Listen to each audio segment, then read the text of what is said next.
برائے خوشنودی حضرت حجت امام زمان علیہ الصلوۃ والسلام بلند تر صلوات۔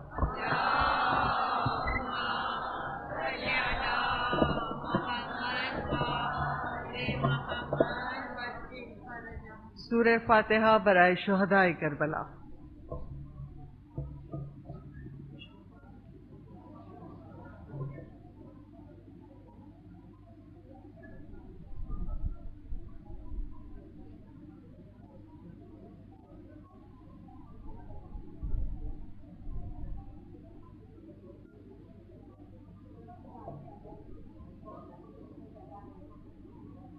صلوات پڑھتے ہوئے جتنا آپ لوگ آگے آ سکتے ہیں آ جائیے، تاکہ نہ پھر بیان میں خلل پڑے نہ آپ کے سننے میں خلل پڑے۔ صلوات پڑھتے ہوئے آگے آ جائیے۔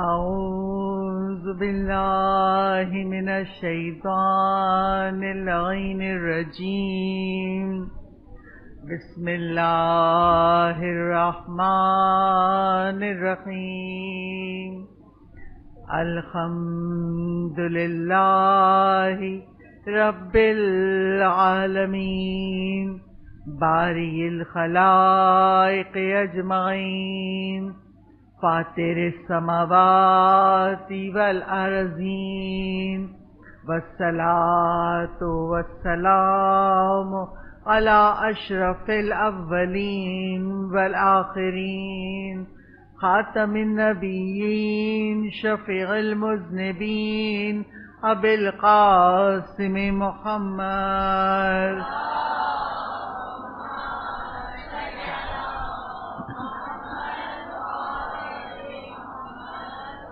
وعلی آلہ الطیبین الطاہرین المظلومین المعصومین، ولعنۃ اللہ الدائمۃ الباقیہ وعلی اعدائہم وقتلتہم اجمعین، من الآن الی قیام یوم الدین۔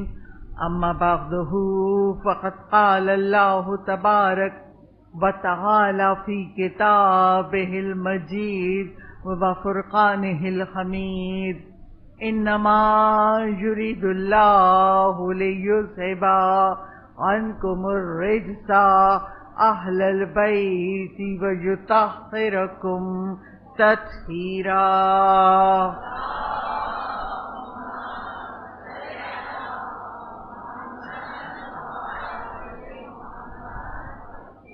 مجلس کی ابتدا میں روزانہ کی طرح وارث اعضا حضرت حجت کی سلامتی کے لیے دعا پڑھتے ہیں۔ اعوذ باللہ من الشیطان، بسم اللہ الرحمن الرحیم، اللہم کل ولیک الحجت ابن الحسن صلواتک علیہ وعلی آبائہ فی ہذہ الساعة وفی کل ساعة ولیاً وحافظاً وقائداً وناصراً ودلیلاً وعینا حتی تسکنہ ارضک طوعا وَتُمَتِّعَهُ فِيهَا طَوِيلًا۔ بآواز بلند نعرہ صلوات۔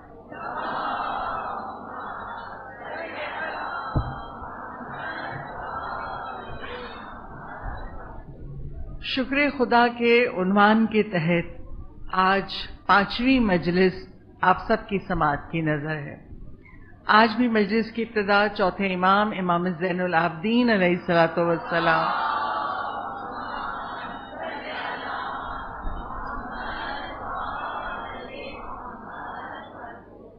امام زین العابدین کی دعا کے جملے سے ابتدا کرتے ہیں۔ امام ارشاد فرماتے ہیں، تمام تعریف اس خدائے بزرگ و برتر کے لیے جس نے ہمیں شکر کرنے کی معرفت کروائی، شکر کرنے کا سلیقہ سکھایا۔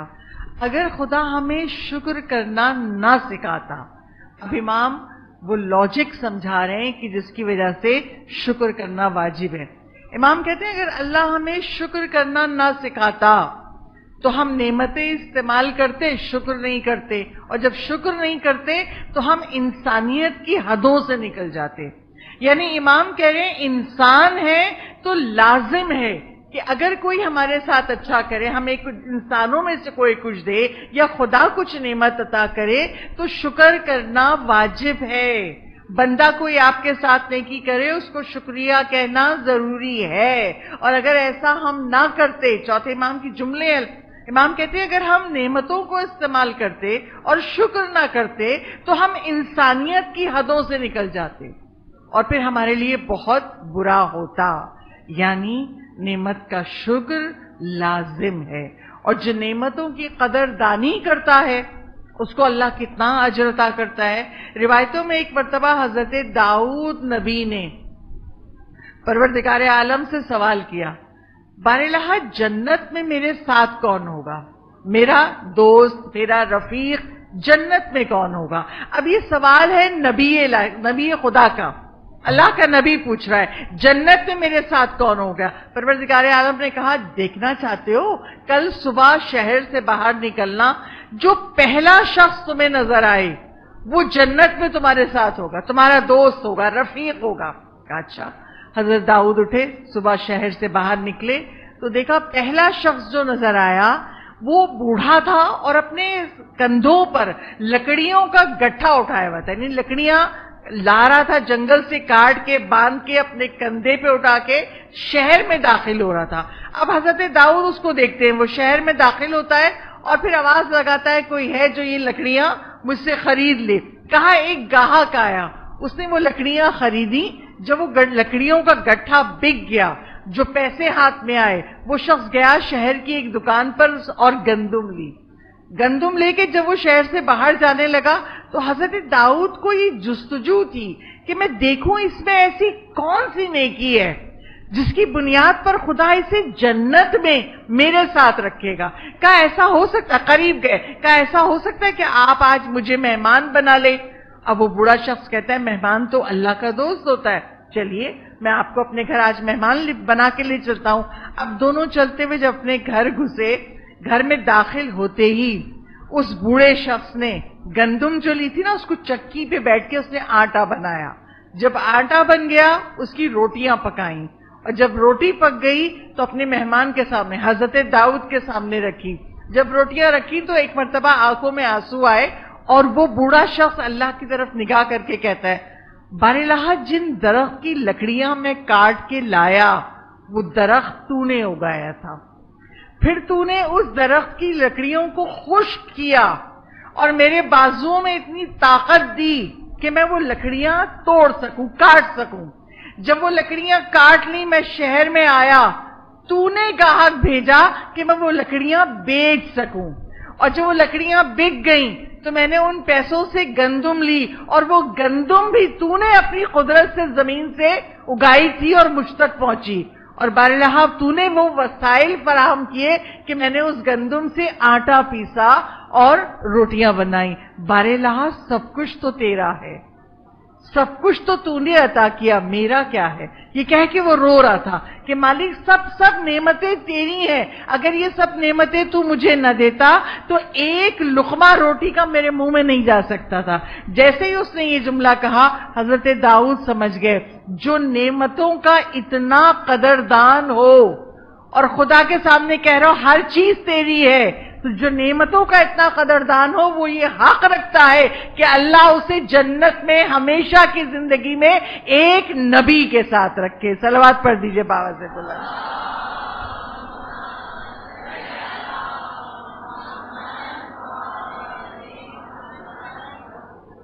تو اب پتہ ہی چلا کہ جو نعمت کی قدردانی کرتا ہے اللہ اس سے راضی ہوتا ہے، اور ہمیں پروردگار عالم کی بارگاہ میں دعا کرنی چاہیے بارالہ اپنی راہ پہ رکھنا، ایمان پہ پیدا کیا ہے، ایمان پہ ہی خاتمہ ہو. اچھا ہم لوگ جب بوڑھے ہو جائیں، جیسے میں بوڑھی ہو رہی ہوں، اب بوڑھاپے میں داخل ہو گئی ہوں، جب ہم بوڑھے ہو جائیں تو کیا ہوتا ہے ایک شکایت کا پٹارا کھل جاتا ہے.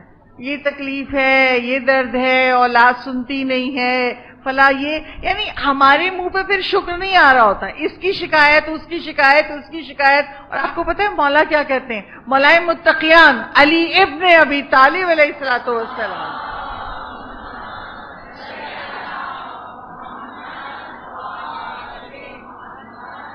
مولا کہتے ہیں جو اللہ کی اطاعت کرتے ہوئے بڑھاپے کی منزل تک پہنچا، اللہ کی اطاعت کرتے ہوئے، تو پروردگار عالم اسے میدان قیامت میں ایک نور عطا کر دے گا. ہاں، یعنی وہ جب میدان قیامت میں چلے گا تو اس سے نور ساطع ہوگا. کیوں؟ اس نے زندگی اللہ کی اطاعت میں گزاری تھی. تو پتہ کیا چلا؟ بڑھاپا بھی نعمت ہے. آج تک ہم نہیں سمجھے، مگر علماء بیان کرتے ہیں کتابوں میں بڑھاپا بھی نعمت ہے. اچھا کیوں نعمت ہے؟ اس لیے نعمت ہے کہ جو خدا نے اتنی زندگی دی، ابھی سانسیں باقی ہیں، اگر ہم سے کوئی گناہ ہوا تو ہم توبہ کر سکتے ہیں، اگر ہم سے کوئی ناراض ہے تو اس کو راضی کر سکتے ہیں. ہم اپنے گھر میں اپنے بچوں، اپنی اولاد کی تربیت میں اپنے بچوں کا ساتھ دے سکتے ہیں. ہم لڑائی جھگڑے کروانے میں نہیں بلکہ لڑائی جھگڑوں میں صلح کروا سکتے ہیں. اللہ کرے کہ ہمارے بزرگ جب ایسا کریں تو پھر اولادوں کو بھی قدر ہوگی کہ بزرگ نعمت ہیں.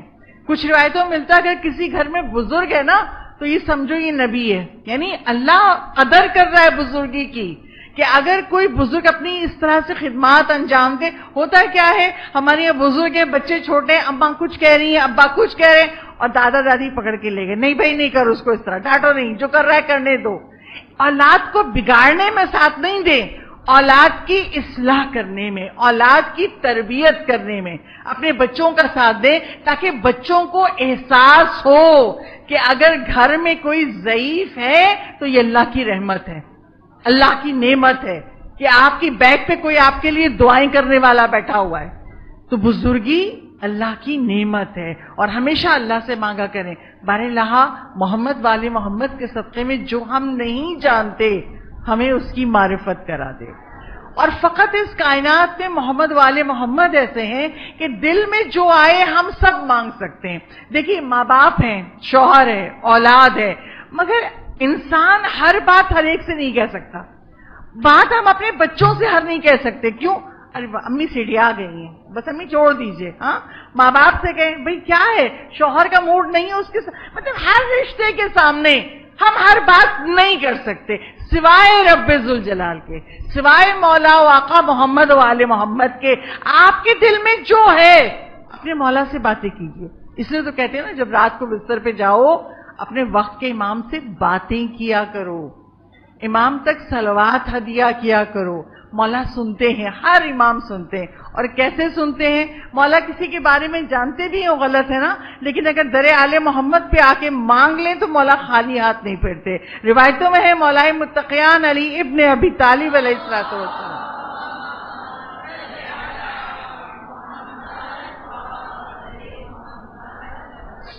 مولائے متقیان کے پاس ایک شخص آتا تھا اور اس کو محنت کرنے کی عادت نہیں تھی، کام نہیں کرتا تھا. آ کے مولا کے سامنے کہتا، مولا تنگ دست ہوں، غریب ہوں، پیسے نہیں ہے، کھانے کو کچھ نہیں ہے، مولا کچھ عطا کر دیجئے. اور مولا علی اس کو ہر دفعہ نصیحت کرتے تھے، محنت کرو، کوشش کرو، خدا تمہاری محنت کا صلہ تمہیں دے گا، رزق دے گا. مگر وہ جو اگر میں کراچی کی لینگویج میں کہوں نا، وہ ہڈ حرام تھا، اسے کام کرنے کی عادت ہی نہیں تھی. جب ختم ہو جائے مولا کے پاس جائے مانگ لے. اور جب مولا کے پاس جا کے مانگتا تو مولا کیا دیتے تھے؟ مولا کہتے تھے پتھر اٹھاؤ. پتھر اٹھا کے لاتا تھا. مولا کچھ پڑھ کے پھونکتے تھے، وہ پتھر سونا بن جاتا تھا. مولا کہتے تھے یہ لے جاؤ، یہ تمہاری ضرورت کے لیے کافی ہے. وہ لے جاتا تھا. جب تک وہ سونا جتنا مولا نے دیا جب تک چل رہا نہیں آ رہا، جیسے ختم ہوا پھر مولا کے سامنے بار بار آتا تھا. مولا بار بار نصیحت کرتے تھے کہ دیکھو محنت کرو. اچھا ایک مرتبہ اس کے دل میں خیال آیا، اب شرمندہ ہوتا ہوں، کام کرنے کی عادت نہیں ہے، شرمندہ ہوتا ہوں، مولا کے پاس جاتا ہوں، مولا نصیحت کرتے ہیں، ایسا کرتا ہوں مولا سے پوچھ لیتا ہوں، مولا آپ پڑھ کے پھونکتے کیا ہیں؟ مجھے آ جائے تو میں ہی خود پتھر کو سونا بنا لوں. گیا علی ابن ابی طالب کے پاس. میں کہہ رہی ہوں نا، ہر بات ہم اپنے مولا و آقا سے کہہ سکتے ہیں، مولا سنتے ہیں. گیا مولا علی کے پاس، مولا آپ کیا پڑھ کے پھونکتے ہیں؟ پتھر سونا بن جاتا ہے. مولانا نے کہا سورہ الحمد. کہا مولانا سورہ الحمد پڑھتے ہیں؟ کہاں سورہ الحمد پڑھتا ہوں، پتھر سونا بن جاتا ہے. اب یہ گھر گیا، جتنے بڑے بڑے پتھر یہ اٹھا سکتا تھا لا کے اس نے جمع کیا، اپنے سامنے رکھا. اب دیکھیے زبان میں اگر طہارت ہو، اس زبان سے کسی کی غیبت نہ کی ہو، کسی پہ الزام نہ لگایا ہو، جھوٹ نہ بولا ہو، زبان میں طہارت ہوگی تو ضرور اثر ہوگا. اب وہ بیٹھ کے سورہ الحمد پڑھ رہا ہے مگر پتھر کہاں سونا بننے والا. آیا پھر مولا کے پاس، کہا مولا میں نے تو بہت دفعہ سورہ الحمد پڑھی مگر پتھر تو سونا نہیں بن رہا. مولا مسکرائے. مولا نے کہا کچھ دن میرے پاس آ جا، کچھ دن میرے ساتھ رہ جا، پھر تو بھی پتھر پہ پڑے گا تو سونا ہو جائے گا. اچھا مولا. اب مولا کے ساتھ ہے، مولا کیسے اٹھتے ہیں، مولا کیسے بیٹھتے ہیں، کیسے غریبوں کی مدد کرتے ہیں، عبادت کیسے کرتے ہیں، گھر میں کیسے. اب علی سے وہ زندگی گزارنے کا پریکٹیکلی طریقہ سیکھ رہا ہے. جب کچھ عرصہ گزر گیا، کچھ مہینے گزر گئے اور اس نے تقویٰ سیکھ لیا، تو اب مولا علی کہتے ہیں جا، اب اگر تو بھی سورہ الحمد پڑھے گا نا تو پتھر سونا بن جائے گا. اب اس کا جواب سنیں. کہا مولا اب مجھے سونا چاہیے ہی نہیں، میں نے آپ سے زندگی گزارنا سیکھ لی، اور جس کا آپ جیسا مولا ہو اسے زر و جواہر کی ضرورت کیا ہے. صلوات پڑھی بابا سے بنانا.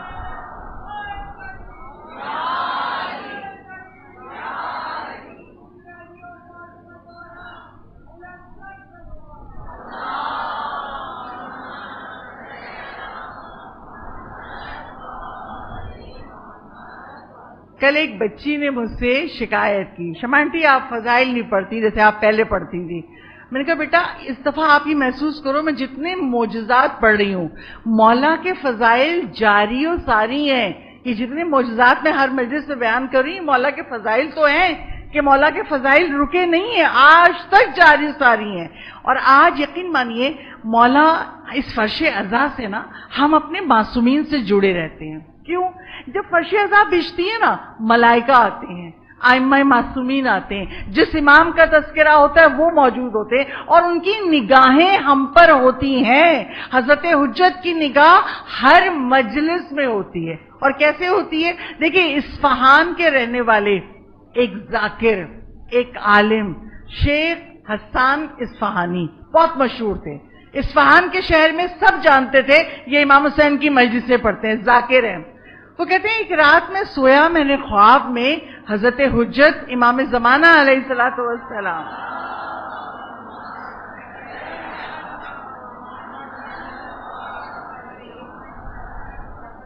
کہتے میں نے خواب میں امام زمانہ کو دیکھا. میں نے امام سے سوال کیا مولا یہ جو مجلسیں ہوتی ہیں آپ اس میں جاتے ہیں، آپ کی نظر ان مجلسوں پہ ہوتی ہے؟ امام زمانہ کہتے ہیں تمام مجلسوں پر میری نگاہ ہوتی ہے، ہم مجالس میں آتے ہیں. اب انہوں نے اگلا سوال کیا، خود بھی ذاکر تھے نا تو اگلا سوال کیا مولا کوئی مجلسیں ایسی ہیں جو آپ کو بہت پسند ہو؟ کہا ہاں کچھ مجلسیں ایسی ہوتی ہیں جو مجھے بہت پسند ہوتی ہیں اور ان میں سے ایک مجلس تمہارے شہر میں بھی ہے جو مجھے بہت پسند ہے. کہا مولا کہاں ہوتی ہے؟ کہا فلاں محلے میں فلاں گلی میں مکان ہے، وہاں جو مجلس ہوتی ہے مجھے بہت پسند ہے. اب یہ اٹھے صبح اور ڈھونڈتے ہوئے پہنچی، پتہ تو لگاؤں کہاں مجلس ہوتی ہے جو امام زمانہ کو بہت پسند ہے. پہنچے اس جگہ پر جو مولانا نے پتہ بتایا تھا، اس جگہ پہنچے، دروازہ کھٹکھٹایا، خاتون ضعیف نکلی. کہا آپ کے گھر میں مجلس ہوتی ہے؟ کہا ہاں. اچھا وہ خاتون پہچان گئی تو بہت بڑے مشہور ذاکر ہیں. کہا کہ ہاں میرے گھر مجلس ہوتی ہے. کہا میں ایک درخواست کروں، اگلے محرم کا عشرہ آپ مجھ سے پڑھوا لیجئے. کہا نہیں میں نہیں پڑھوا سکتی. کہا کیوں؟ کہا میں کسی ذاکر کو وعدہ کر چکی ہوں اس سے پڑھواؤں گی محرم کا عشرہ، آپ سے نہیں پڑھوا سکتی. تو اب یہ کہتے ہیں اچھا نہیں پڑھوا سکتی نا، آپ مجھے مجلس میں بیٹھنے کی اجازت دے دیجئے، میں مجلس سننا چاہتا ہوں. کہا بیٹھ بھی نہیں سکتے، میرے گھر تو عورتوں کی مجلس ہوتی ہے تو عورتوں کے بیچ میں مرد کہاں بیٹھیں گے. کہا اچھا ایک کام کرو، مجلس تمہارے گھر میں عورتوں کی ہوتی ہے نا، میں تمہارے گھر کے باہر دروازے کے باہر بیٹھ کے مجلس سن سکتا ہوں. کہا یہ کر سکتی ہوں، آپ دروازے کے باہر بیٹھ کے مجلس سن سکتے ہیں. محرم آیا، عشرہ ہوا اور ہر روز یہ خود ذاکر تھے، پڑھتے تھے مگر اس وقت دروازے کے باہر آ کے بیٹھ جاتے تھے کہ میں اس کی مجلس سنوں، امام زمان کو کیوں پسند ہے. جب عشرہ ہو گیا وہ ذاکر آئے اس ضعیف عورت کے پاس اور آ کے کہتے ہیں آپ کے عشرے کا تمام خرچہ میں اٹھانے کو تیار ہوں. آپ نے فرش عزا بچھایا, آپ نے نیاز بانٹی, آپ نے ذاکر کو کچھ دیا, جتنا بھی خرچہ ہے وہ میں اٹھانے کو, میں دینے کو تیار ہوں. وہ عورت رونے لگی. جب آنسو گرنے لگا, آپ رو کیوں رہی ہیں؟ کہا آپ مجھ سے ثواب چھیننا چاہتے ہیں؟ میں سارا سال لوگوں کے گھروں پہ کام کرتی ہوں اور پیسے جوڑتی ہوں تاکہ اپنے گھر حسین کی مجلس بپا کر سکوں. یہ جو میں پائی پائی جوڑتی ہوں نا اپنے عشرے کے لیے, آپ چاہتے ہیں مجھ سے یہ ثواب بھی چھین لیں؟ اس وقت ان ذاکر کو احساس ہوا مولا کیوں اس کی مجلس کو پسند کرتے ہیں. جو جس طرح حسین ابن علی سے جڑا ہوا ہے نا, جس کی جیسی محبت حسین ابن علی سے ہے, مولا ویسے ہی اس کے ساتھ جڑے ہوئے. اور دعا کیا کریں, مولا کی جو یہ محبت ہے نا جو ہمیں گھروں سے نکال کے لاتی ہے فرش عزا پہ, مولا یہ محبت حسین ہماری نسلوں میں جاری و ساری رہے. صلوات پڑھ دیجئے بابا سے بلند.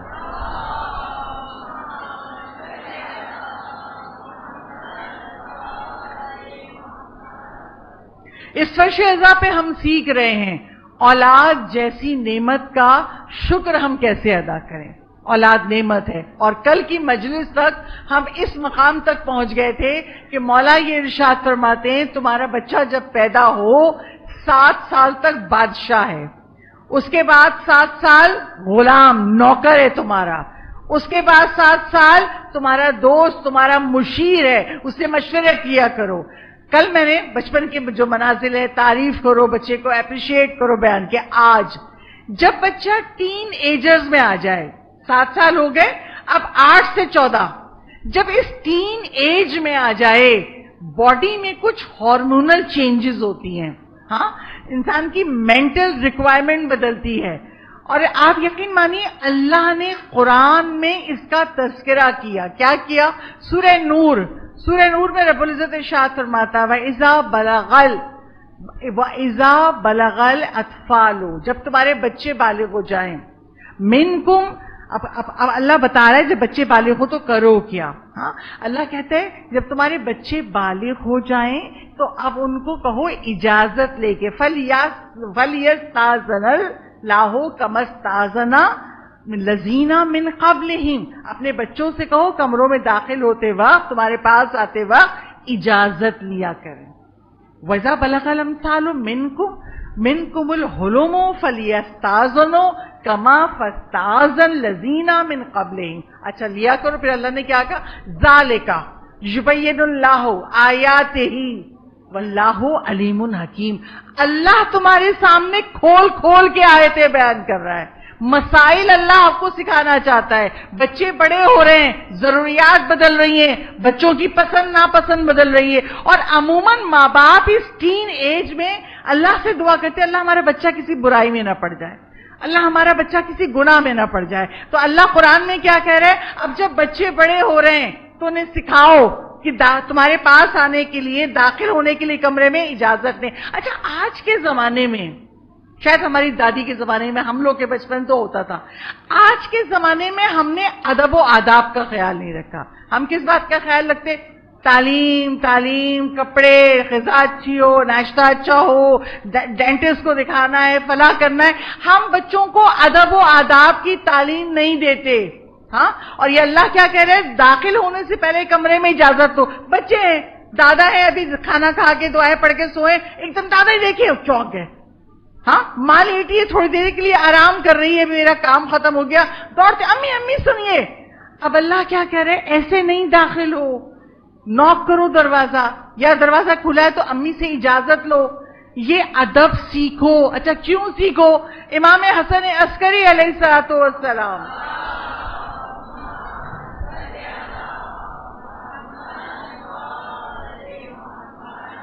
امام حسن عسکری ارشاد فرماتے ہیں بچپنے میں جو بچے بد تہذیب ہو جائیں, بچپنے میں جو بچے اپنے والدین کی بد احترامی کریں, بڑے ہو کے وہ آق والدین قرار پاتے ہیں, گناہگار ہو جاتے ہیں. آپ کو پتہ ہے آق والدین کا مطلب کیا ہے؟ ماں باپ کو اذیت دینا اتنا کہ وہ آق ہو جائیں. ہاں, آق ہونے والے شخص کو اللہ جنت کی خوشبو بھی سونگنے نہیں دے گا, اور جنت اتنی خوشبودار ہے کہ 500 سال کے فاصلے سے خوشبو آ رہی ہے. بچوں کو سمجھا دوں 500 سال کا فاصلہ، آپ لوگ اپنے گھر سے محفل آئے، کسی کو 15 منٹ لگے، کسی کو آدھا گھنٹہ لگا، تو آپ کہیں گے میرے گھر سے محفل کا فاصلہ 15 منٹ ہے۔ اللہ کیا کہہ رہے ہیں؟ جنت جہاں بنائی ہے اللہ نے، اس سے 500 میل 500 سال تک چلتے رہو تو کتنا فاصلہ ہے؟ کہا 500 سال کے فاصلے سے جنت کی خوشبو آتی ہے، مگر میں اس کو نہیں سونگنے دوں گا جو ماں باپ کا آگ کیا ہوا ہے، ماں باپ کو تکلیف دینے والا ہے۔ تو 11ویں امام کہتے ہیں بچوں کو آداب سکھاؤ، جب بچے ٹین ایج میں آ جائیں ان کو احترام سکھاؤ، بڑوں کا احترام کیسے کرتے ہیں۔ اگر ہم یہ کریں گے ہمارے بچے ایمان پر ثابت قدم رہیں گے۔ دیکھیے ہم سب کے لیے سب سے اہم چیز ہم سمجھتے نہیں ہیں، سب سے اہم چیز کیا ہے؟ ایمان۔ اور اتنا اہم ہے کہ مولا کائنات علی ابن ابی طالب علیہ السلام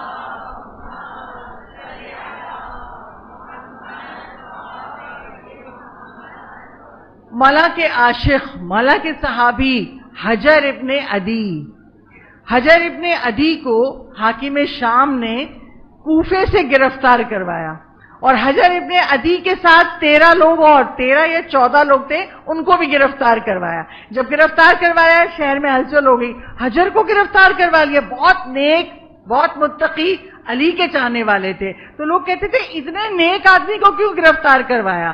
اور کیا تھا حاکم نے؟ اپنے سپاہیوں سے کہا شام ان کو لے کے آنا ہے، مگر شام پہنچنے سے پہلے چلے کہاں سے؟ کوفے سے چلے اور شام تک جانا ہے۔ اور حاکم اپنے سپاہیوں کو خط لکھ رہا ہے شام پہنچنے سے پہلے جب میرا خط آ جائے تو باقی جو 13 لوگ ہیں ان سے معافی نامے پہ دستخط کروا لینا اور کہہ دینا حاکم شام کے خلاف سازش نہ کرے، ان کو چھوڑ دینا، مگر حجر کے بیٹے کو قتل کر دینا، حجر کو کسی حال میں مت چھوڑنا۔ اور ایسے ہی ہوا، جب شام کے قریب پہنچنے لگے آ گیا خط۔ اب سپاہی جا کے حجر ابن عدی سے کہتے ہیں ہماری آپ سے کوئی دشمنی نہیں ہے، ہمیں حکم آیا ہے کہ آپ کو شام پہنچنے سے پہلے قتل کر دیں، اور اب باقی لوگ ان سے معافی ناموں پہ دستخط کروائے جا رہے ہیں اور ان کو چھوڑا جا رہا ہے۔ میں کسی کا نام نہیں لوں گی۔ کیا آج بھی پاکستان کی سیاست آپ جانتے ہیں، آج بھی کیا یہی نہیں ہو رہا؟ جس نے معافی نامے پہ دستخط کر دیے اس کو چھوڑ دو، اور جو معافی نامے پر راضی نہ ہو اس کو قتل کرو یا اس کو اذیتیں دو۔ یہی حاکم شام کا اصول تھا۔ 13 لوگوں کو چھوڑ دیا گیا اور کہا حجر کو اس کے بیٹے کو قتل کرو۔ حجر کہتے ہیں مجھے پتا ہے قتل کرو گے، مگر میری 3 وصیتیں سن لو، ان پر عمل کر دینا۔ کیا پہلی چیز، جب مجھے قتل کر دو نا تو میرے ہاتھوں پیروں میں جو ہتکڑیاں ہیں نا، بیڑیاں ہیں پاؤں میں، ہاتھوں میں ہتکڑیاں ہیں، ان کو اتارنا نہیں، مجھے ہتکڑیوں بیڑیوں کے ساتھ قبر میں دفن کرنا۔ کہا کیوں؟ کہا میں چاہتا ہوں جب رسول اللہ کے سامنے پیش ہوں تو میں کہوں اللہ کے رسول آپ کی آل سے محبت کرنے کی سزا ملی ہے، مجھے آپ کی آل کی محبت میں مجھے قتل کیا گیا۔ کہا اچھا ٹھیک ہے، ہم نہیں اتاریں گے ہتکڑیاں۔ کہا دوسری شرط کیا ہے؟ دوسری یہ کہ مجھے 2 رکعت نماز پڑھنے دو۔ میں کبھی ایسا نہیں ہوا کہ اللہ کی بارگاہ میں کوئی دن میرا ایسا نہیں ہے کہ اللہ کی بارگاہ میں میرا سر نہ جھکاؤ۔ کہا اچھا پڑھ لو، 2 رکعت نماز پڑھی۔ کہا میری تیسری شرط یہ ہے، اور شرط نے ہلا دیا، آپ بھی سنیں گے تو حیران ہوں گے۔ کہا میری تیسری شرط یہ ہے میرے سامنے پہلے میرے بیٹے کو قتل کر دو پھر مجھے قتل کرنا۔ اچھا ہر آدمی کیا کہتا ہے؟ اللہ ہمارے بچے پہ آنچ نہ آئے، جو بچے کو ہونا ہے وہ ہمیں ہو جائے، خدا کسی ماں کو بیٹے کا لاشا نہ دکھائے۔ مگر حجر ابن عدی کیا کہہ رہے ہیں؟ پہلے میرے بیٹے کو میرے سامنے قتل کرو پھر مجھے قتل کرنا۔ کہا حجر یہ کیا بول رہے ہو؟ اپنے بیٹے کو اپنے سامنے قتل کرواؤ گے؟ کہا ہاں، جب تک میں زندہ ہوں میرا بیٹا علی کو چھوڑے گا نہیں، ایمان ہے اس کے دل میں، مگر مجھے ڈر یہ ہے کہ اگر اس کے سامنے پہلے مجھے مار دیا اور دیکھ رہا ہے کچھ لوگوں کو سائن کروا کے معافی نامے پہ چھوڑ دیا گیا، کہیں ایسا نہ ہو یہ دنیا کی محبت اس کے دل میں آئے اور یہ بھی معافی نامہ دستخط کر کے جان بچا لے۔ میں چاہتا ہوں میرا بچہ جس نے زندگی ایمان پہ گزاری، موت بھی آئے تو علی ابن ابی طالب کی ولایت پہ آئے، علی کو نہ چھوڑے۔ صلوات پڑھی باواز بلند۔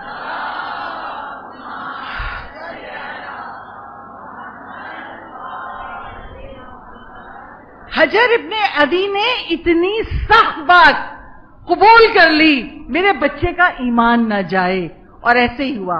حجر کے بیٹے کو قتل کیا گیا، پھر حجر ابن عدی کو قتل کیا گیا۔ تو اپنے بچوں کے ایمان کی فکر کریں۔ جہاں تعلیم، صحت سب کچھ ضروری ہے، وہاں بچوں کو ادب سکھانا بھی ضروری ہے۔ ہمارا بچہ جو علی کا شیعہ ہے وہ مؤدب ہو، جو با ادب ہوتے ہیں وہ با نصیب ہوتے ہیں، جو بے ادب ہوتے ہیں وہ بد نصیب ہوتے ہیں۔ تو اپنے بچوں کو با ادب بنائیے۔ اور ایک اور چیز کا تذکرہ کروں، مصائب سے متصل ہو جاؤں، بچوں کی تربیت میں ایک چیز کا ماؤں کو بہت خیال رکھنا ہے، باپ کو بھی ماں کو بھی، رزق حرام ہماری اولاد کے منہ میں نہ جائے۔ آج علماء کہتے ہیں جو بچے گناہگار ہو جاتے ہیں، جو بچے بد اخلاق ہو جاتے ہیں، پلٹ کے ماں باپ کو جواب دے رہے ہیں، باہر لڑائی جھگڑے کر رہے ہیں، کہا کہیں نہ کہیں رزق حرام ان کے منہ میں جاتا ہے۔ اور رزق حرام کا نقصان کیا ہے؟ امام معصوم کہتے ہیں اگر منہ میں ایک لقمہ حرام چلا گیا، ایک لقمہ، ہاں بولتا ہوں میں ایک لقمہ کھاتے نہیں ہیں، ٹھیک ہے، کھائیں گے تو 8-10 لقمے تو جائیں گے، مگر امام معصوم کہتے ہیں ایک لقمے کا اثر یہ ہے 40 دن تک تمہاری کوئی عبادت، کوئی نماز، کوئی نیکی اللہ کی بارگاہ میں قبول نہیں ہوگی۔ مطلب اگر بچوں کے منہ میں حرام چلا گیا، اب ہمارا بچہ شیطان کے حوالے، شیطان کہہ رہا ہے کتنے بھی سر پھوڑ لے، عبادتیں کر لے، قبول ہی نہیں ہوں گی، کتنی بھی نیکیاں کر لے قبول نہیں ہوں گی، اب وہ اس بچے سے گناہ کروائے گا، اور ہمارا بچہ جب گناہ پہ گناہ کرے گا تو گناہگار ہو جائے گا۔ لہذا رزق حلال کی فکر کریں۔ مولا کہتے ہیں چھٹے امام صادق آل محمد امام جعفر صادق علیہ السلام،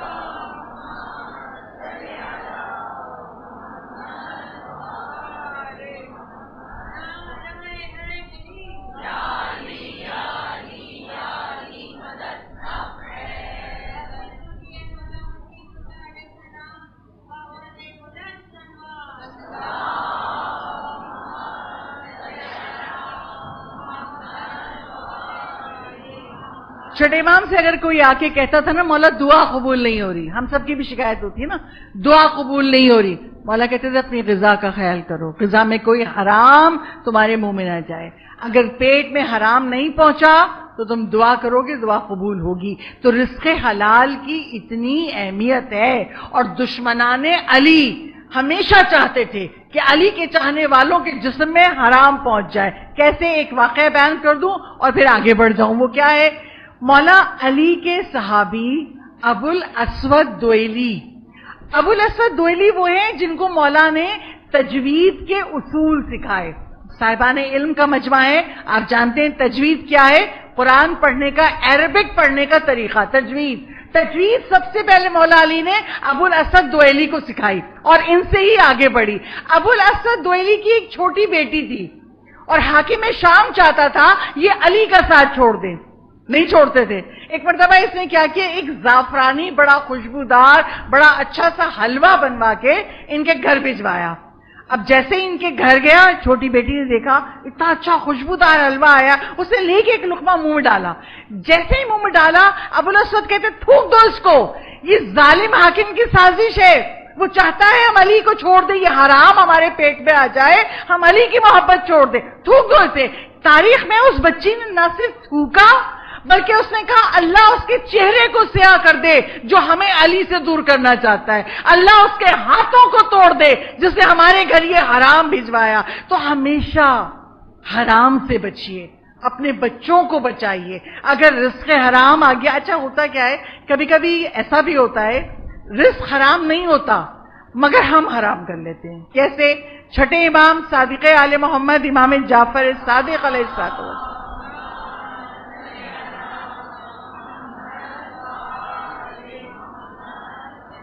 چھٹے امام کہتے ہیں اگر کبھی کوئی تمہیں دعوت پہ بلائے، اپنے گھر بلائے کھانے پہ، تو اکیلے ہی جانا، تمہیں بلایا، بچے کو ساتھ لے کے نہیں جانا۔ اگر بچے کو ساتھ لے کے چلے گئے اور اس نے بھی کھا لیا تو وہ کھانا تمہارے بچے کے لیے حرام ہے۔ اس نے تمہیں بلایا تھا، تم بچوں کو ساتھ لے گئے، اس نے بھی کھا لیا، اب یہ رزق حرام ہے اس کے لیے جائز نہیں ہے جو اس کے پیٹ میں چلا گیا۔ ہوتا کیا ہے، شادی کا کارڈ آیا، مسٹر اینڈ مسز آئیں گے، ہم نے سوچا ہمارا پوتا رو رہا ہے، ہمارا بیٹا رو رہا ہے، ساتھ لے جاؤ، اور لے گئے، بچے نے بھی کھایا. ہم لوگ کو پتہ ہے، یقین مانیے یہ جو اللہ نے تاج ہمارے سروں پہ رکھا ہے نا کہ ہم آل محمد کے ماننے والے ہیں، اس کی کچھ قیمت ادا ہے، قیمت ادا کیجئے. اتنے الرٹ رہیے حرام ہمارے جسم میں جانے نہ پائے. اور یہ غلطیاں ہوتی ہیں، بلائے مسٹر اینڈ مسز کو ہے، 4-5 لوگ چلے گئے، ارے وہ تو ہمارے بہت اچھے جاننے والے ہیں. آپ کو نہیں پتا آپ نے کس کو حرام کھلا دیا. اس نے انتظام کیا تھا 400 کا، اس طرح لوگ پہنچ گئے 500. اب جتنے بھی اضافی لوگ گئے وہ کھا رہے ہیں، حلال غذا ہے، مگر جو کھا رہا ہے اس کو بلائے نہیں تو اس کے لیے حرام ہے. تو حرام غذا سے اپنی نسلوں کو بچائیں. اور آخری حدیث پڑھ کے مصائب سے مل جاؤں. رسول ختم مرتبت احمد مجتبیٰ محمد مصطفیٰ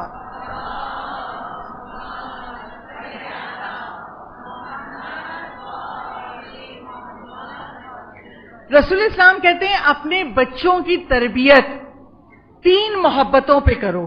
یقین مانیے اگر ہم ان 3 محبتوں کو بچپن سے بچے کے دل میں ڈالیں گے، نہ وہ گمراہ ہوگا، نہ اس سے کوئی گناہ ہوگا، نہ وہ خطا کار ہوگا. کیا رسول کہتے ہیں پہلی محبت میری، رسول کی محبت اس کے دل میں ڈالو، میری آل کی محبت اس کے دل میں ڈالو، اس محبت میں اس کو پروان چڑھاؤ. اور تیسری محبت قرآن کی محبت میری اپنی اولاد کے دل میں ڈالو. ہم بے خبر ہیں، جب ہم خود ہی قرآن نہیں پڑھتے تو اپنے بچے سے قرآن کیا پڑھوائیں گے؟ کم از کم گھر کی روٹین لائف میں ہونا چاہیے ایک صفحہ ہی صحیح.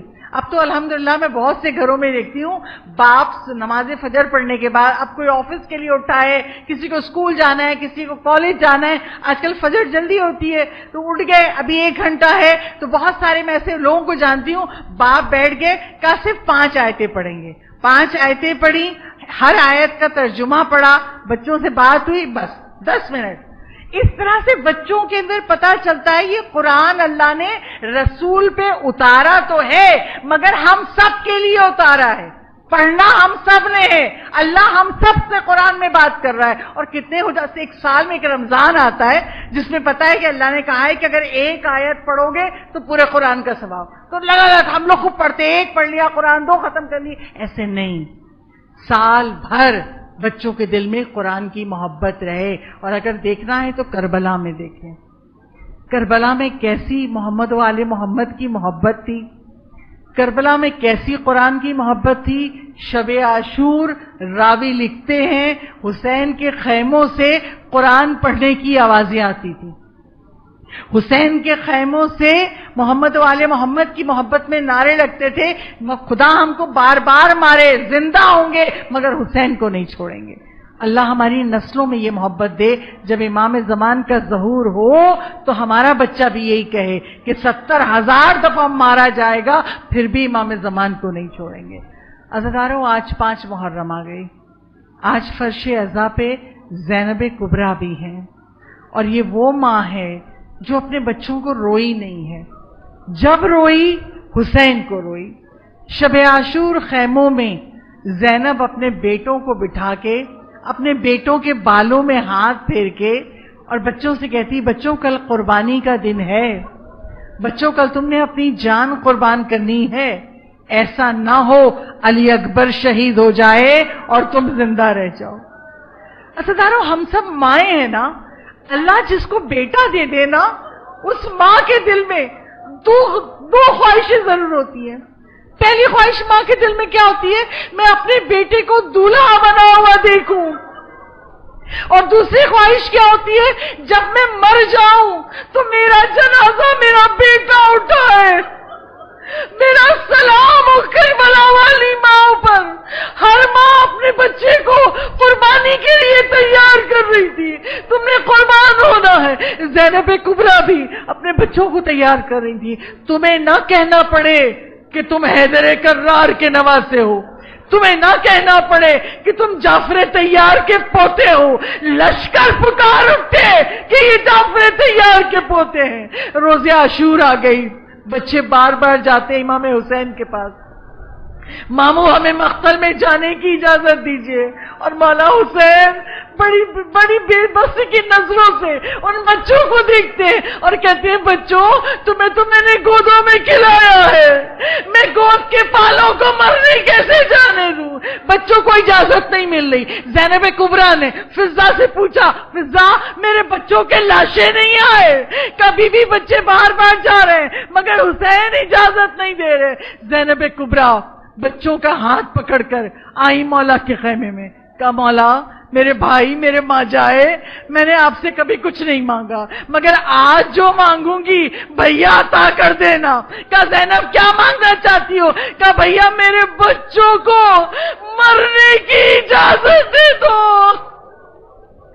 ایک ماں کہہ رہی ہے میرے بچوں کو مرنے کی اجازت دے دو. حسین رونے لگے.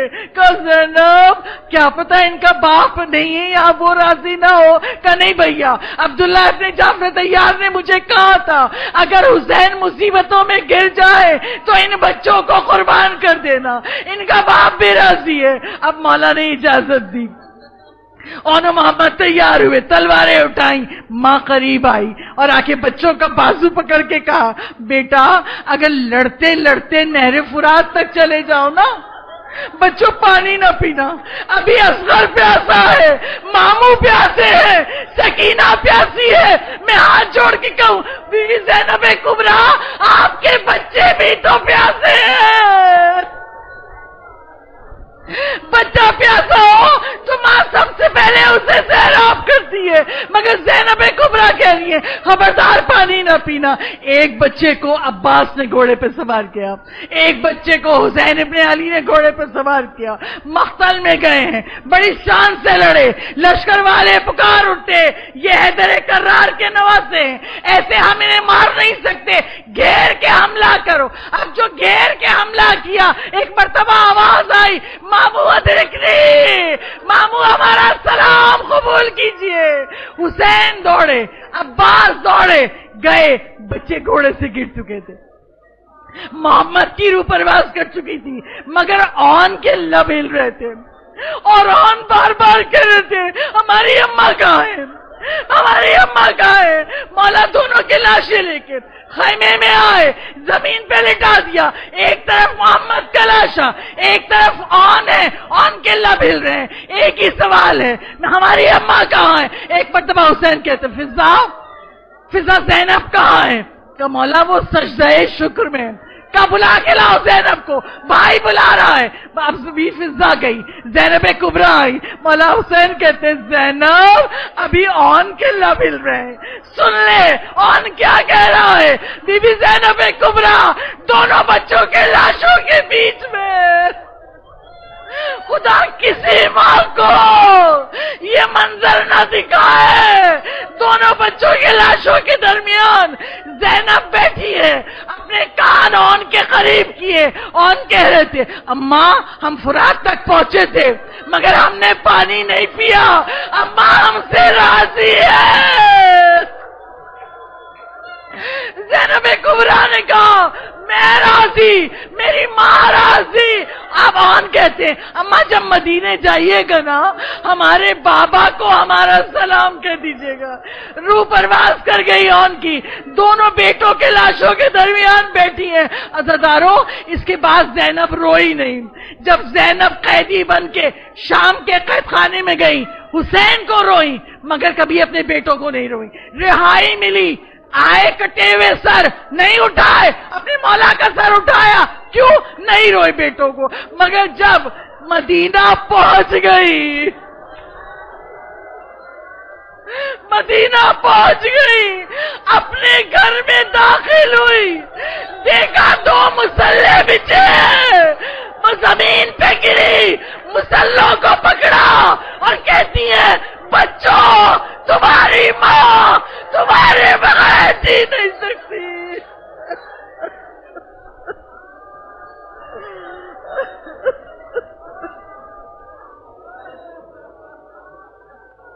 الا لعنۃ اللہ علی القوم الظالمین وسيعلم الذين ظلموا أي منقلب ينقلبون بارلہا تجھے محمد والے محمد کے مصائب کا واسطہ ہماری اس قلیل عبادت کو قبول فرما لے۔